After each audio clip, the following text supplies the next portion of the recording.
이제는 아주 그냥 날씨가 살만합니다. 네.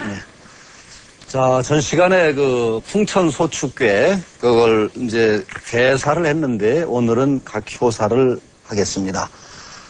그 들어가기 전에 어제 제가 잠깐 인터넷에 들어갔다가 그 20세기의 웃기는 사건들이라는 그 제목이 있길래 뭐가 그렇게 웃기나 하고 들여다봤더니 정말 웃기는 사건들이 꽤 많더라고요.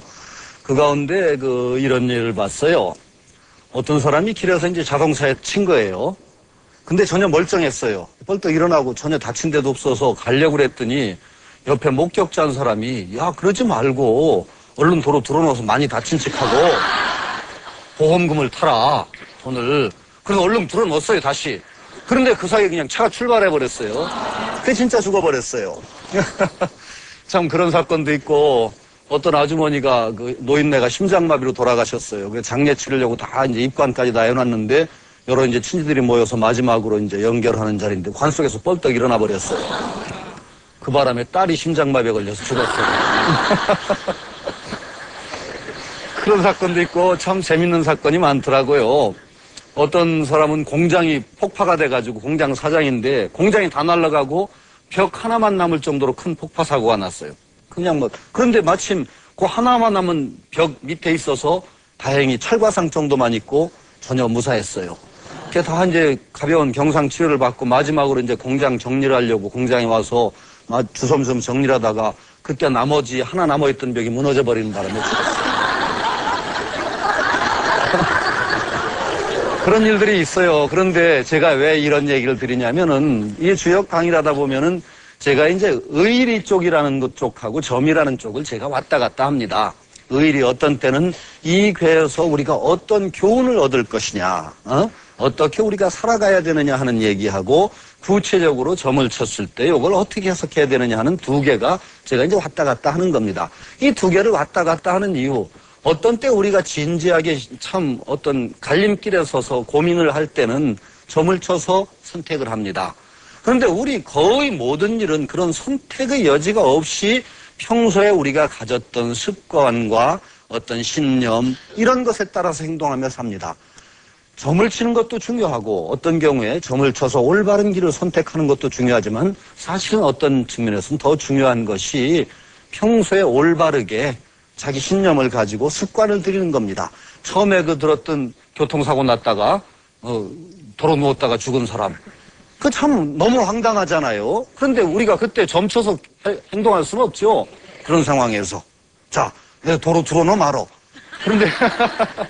근데 평소에 신념이 올바른 사람이고 습관이 잘 들은 사람이면 당연히 내가 별로 안 다쳤으면 왜 내가 억지로 돈을 타네 그러고 일어서 갔을 거예요. 그런데 그냥 누가 그 옆에서 속삭속 한다고 돈 타볼까 하고 들어놓았다. 깔려 죽으면 참 누구한테 하소연할 수도 없죠. 이게 주역에서 우리가 우리 삶의 원칙, 어떤 상황이면 되게 어떻게 해야 된다라는 그런 큰 원칙을 얻게 되면 굳이 점 안 치고도 거의 모든 일들을 그렇게 올바르게 처신해서 넘길 수 있다는 겁니다. 또 그러면서도 우리가 인생의 중요한 문제에 당면했을 때 우리가 이성을 아무리 동원해도 그것을 해결할 수 없는 상황이면은 점의 도움을 받을 수도 있죠. 그러니까 점과 의리라고 하는 것, 이 두 가지를 함께 이게 해나가지 않으면은 주역을 올바로 해나갈 수가 없다고 봅니다. 어떤 분들은 왜 점을 주로 얘기하지 왜 쓸데없는 얘기를 떠드느냐? 아니 쓸데없는 얘기가 아니에요, 그게. 맨날 점쳐서 살 수는 없잖아요. 한 발 뛸 때마다 뛸까 말까 이럴 수는 없는 노릇이거든요. 우리는 그냥 갑니다. 갈 때 올바른 길을 밟아서 가는 이것이 주역의 지혜이기도 하단 말이죠. 자, 오늘은 이제 소축괴의 나머지 효들을 봐나가기로 하겠습니다. 각각의 상황들, 풍천소축이었었죠. 밑에 하늘이 있고 위에 바람이 있는 괴였습니다. 혹시 또 잘못 그렸나 깜짝 놀랐네.